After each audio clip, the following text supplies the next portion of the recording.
Le président algérien Tebboune appelle ses ressortissants en situation irrégulière et de précarité à l'étranger à revenir en Algérie. Cette annonce a été faite lors du dernier conseil des ministres à Alger. Elle vise principalement des Algériens, souvent jeunes, partis clandestinement et aujourd'hui sans papier, parfois sans ressources dans plusieurs pays étrangers, notamment en Europe. Le chef de l'État parle d'une procédure exceptionnelle de retour encadré, présentée comme une mesure humanitaire. Concrètement, les personnes concernées sont invitées à se rapprocher des consulats algériens pour entamer des démarches administratives afin de rentrer au pays sans crainte de poursuite pour des infractions liées uniquement à l'immigration irrégulière. Mais cette main tendue a des limites très claires. Abdelmadjid Tebboune a explicitement exclu toute régularisation ou protection pour les auteurs de crimes de sang, les personnes impliquées dans les trafics de drogue, le trafic d'armes ou encore celles accusées d'atteintes graves à la sécurité nationale. Le message est donc double, une ouverture pour les migrants en détresse et une ligne rouge ferme pour la... Pourquoi Marine Le Pen joue sa survie politique à partir de cette semaine? Souvenez-vous, le 31 mars dernier, elle a été condamnée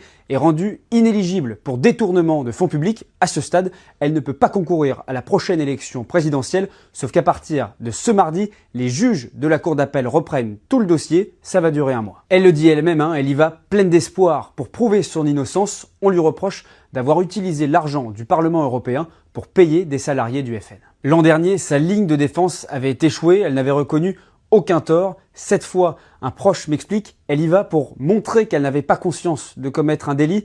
Vous l'entendez, une légère inflexion. Depuis des semaines, Marine Le Pen travaille en cercle restreint avec ses avocats. Un de ses proches l'assure, elle est très combative. Elle considère même que ce n'est pas foutu. Elle sera même très présente aux audiences, quitte à s'absenter de l'Assemblée nationale. Il n'empêche que l'enjeu est gros. Un de ses bras droits le reconnaît. Marine Le Pen a conscience de jouer sa survie politique. Cet été, c'est-à-dire au moment où la Cour d'appel rendra sa décision, c'est là que se décidera ma présence ou mon absence à l'élection présidentielle. Un de ses proches le dit, si elle est condamnée, ce ne serait pas la fin du monde, parce que c'est la grande différence avec le premier procès. Cette fois, Marine Le Pen a installé son plan B.